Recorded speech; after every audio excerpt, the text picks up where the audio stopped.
It's beautiful and nice and tender. How many times did I say tender today? Understood. We need a counter. We need a tender count.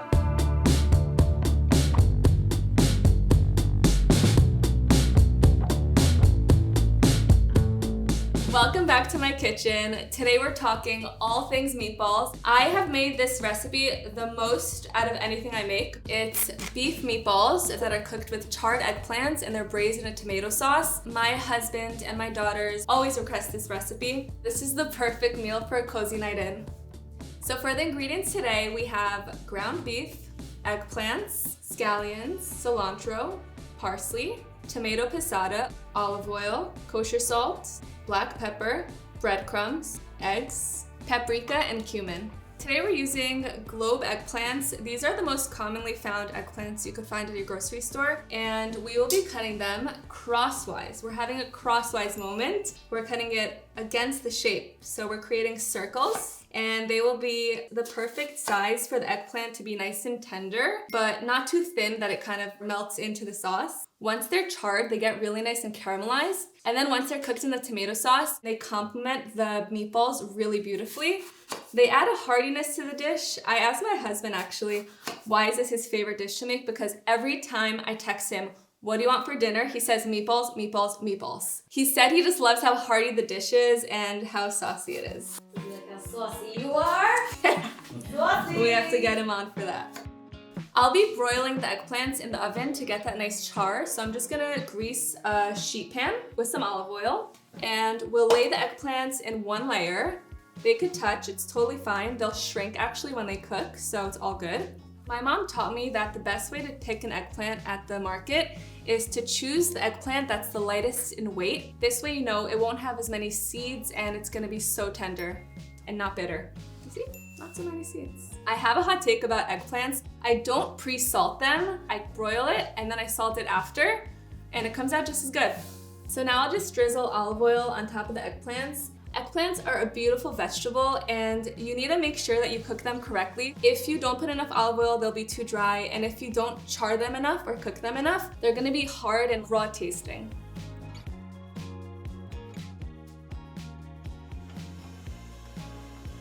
Okay, these are looking good. They've been in for about 6 minutes. Nicely browned, that's the color we're looking for. If you're wondering, it's better for the eggplants to be darker than on the lighter side. Now we'll give them a flip and pop them back in. All right, these eggplants are also ready. We'll go season them and make the meatball mixture. Kosher salt always. You want to make sure to season on both sides. This way, the eggplants will be very flavorful and you won't get any dull bite. And while these cool down, we'll get started on the filling. Okay, so the first step for the meatball filling is to chop the scallions, and I use the whole scallion. A scallion is a green onion and it has much more of a subtle flavor. I prefer using it because I feel like it's really tender and it just melts into the meatball mixture. Onions, I feel like sometimes you have to pre-cook them and they're a little aggressive. For the meatball mixture, I'm gonna start out with the beef. This is ground beef. Okay, flap.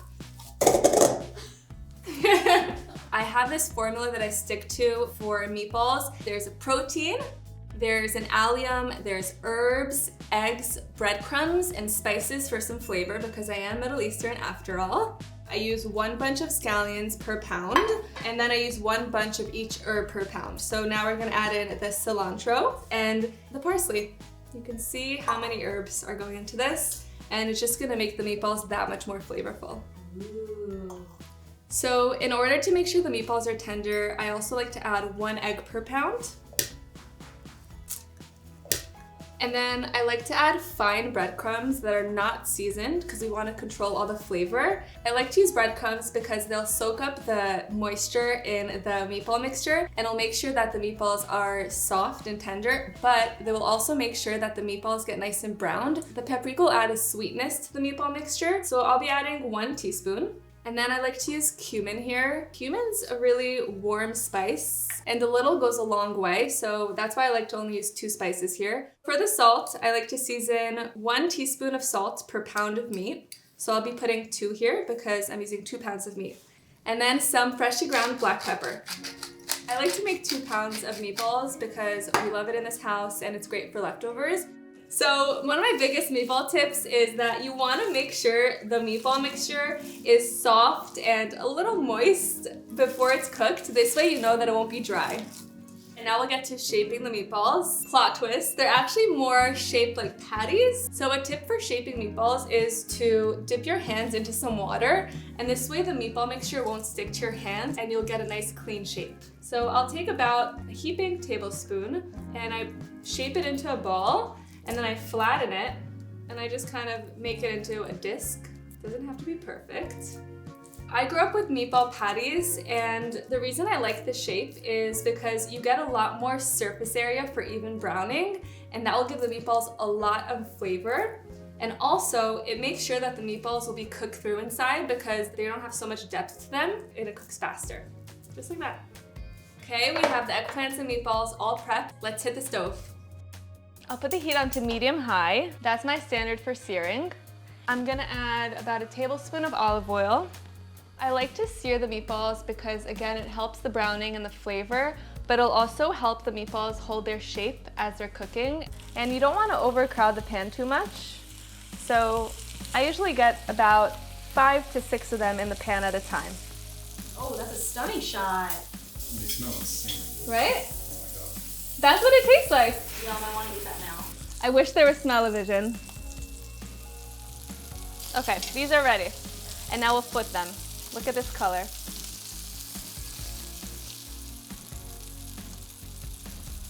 So these meatballs are ready. They're nice and brown on both sides. And I'll just take them off and continue cooking the rest of the meatballs in batches. Okay, so now that the meatballs have seared off, we'll create the sauce. I'm using some tomato passata, which is Italian tomato puree. So we have the drippings in the pot, and we have a lot of flavor in the meatballs and the eggplants, and this base of the silky tomatoes will take on all that flavor, and it's gonna create a really rich sauce. So now I'm just gonna grab the wooden spoon of the day. I don't know, I just like to collect these wooden spoons as I travel places, and each destination has a different shape. You just have to start the collection and you'll have a wooden spoon of the day. This one is from Paris. So I'll put the heat on low, or if you're more comfortable, you could turn off the heat because now we'll assemble the whole dish. I like to do a layer of the meatballs and eggplant and meatballs, and it'll be a pretty pattern in the dish. So now I'll just tuck the eggplants and meatballs into the pan, and I'll repeat until the whole pan is full. This dish is a dish that I grew up with and my grandma made.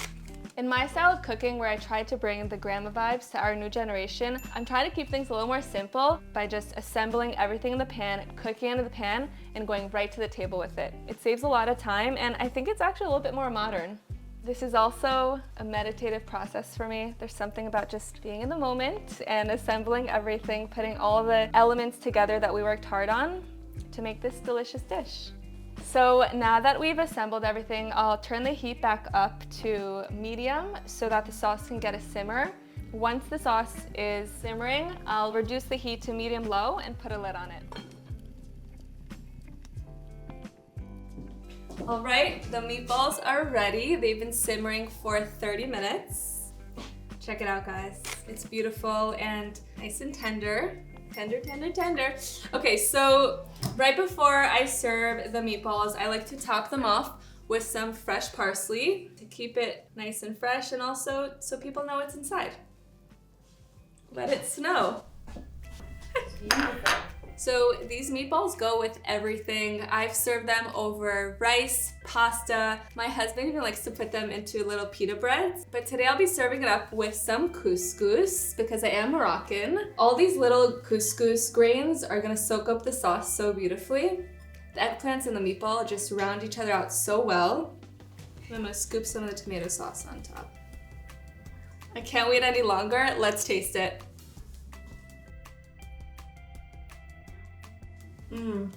Every time. The tomato sauce is so savory and the meatballs are really tender. Bing!